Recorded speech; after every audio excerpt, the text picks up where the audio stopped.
Unbelievable pictures coming through over there. And it could be that Emmanuel Macron has underestimated the passion and the urgency of the people on the streets who want change. They're not very happy with the pension plan, and this is not happening in a vacuum. Let's discuss the strike.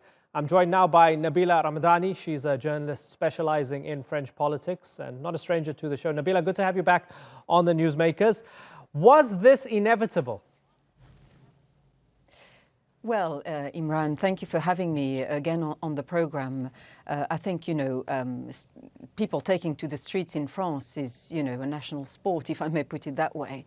Strikes in the public sector, and especially the railway networks happens, they happen every month. But this was a major strike because effectively it's an attempt to protect a special status for railway workers and public sector workers in general, in view of in the context of President Macron trying to reform the pension systems in France. And, as you said in your introductory segment, it was an absolutely major day of protest yesterday, and it not only paralyzed all sorts of transport systems, including international travels, such as the Eurostar and indeed flights, but it also threatened vital sectors in the public sector, from schools to hospitals. Right.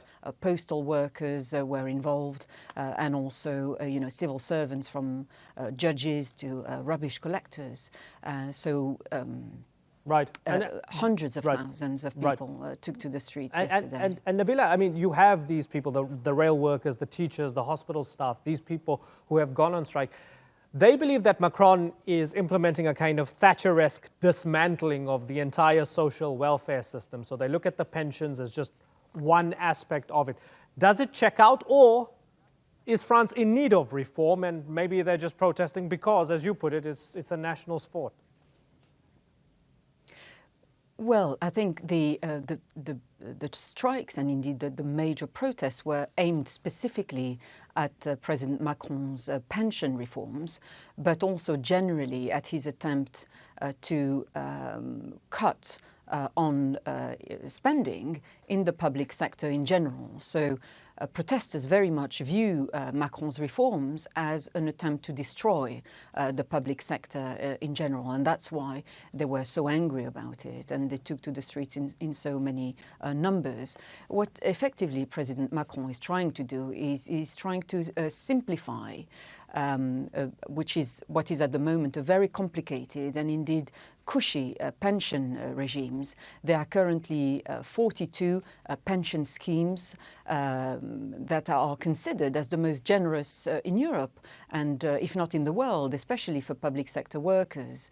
And what Mr. Macron is trying to do is trying to save money, basically, cut on public spending, not only on the pension systems, but also in the public sector in general. So, for example, at the moment, workers such as railway workers and indeed police officers, riot police officers, are benefiting from very generous pension systems and perks, and crucially can retire early in the early 60s. So spending actually on public pensions in France represents 14% of the economy's output, and so that's a major chunk in the GDP.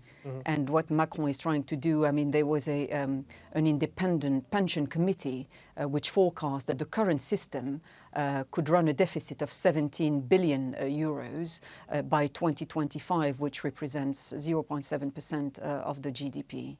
Nabila, for those who see this as a continuation of the Yellow Vests protests, because it's still under the same broad theme, are they accurate or not? Well, there was a number of Yellow Vests who took part in the demonstrations as well, hundreds of thousands of them, in fact. They now tend to go out without the yellow vest because they can they can easily be identified, and so they tend to leave it at home these days.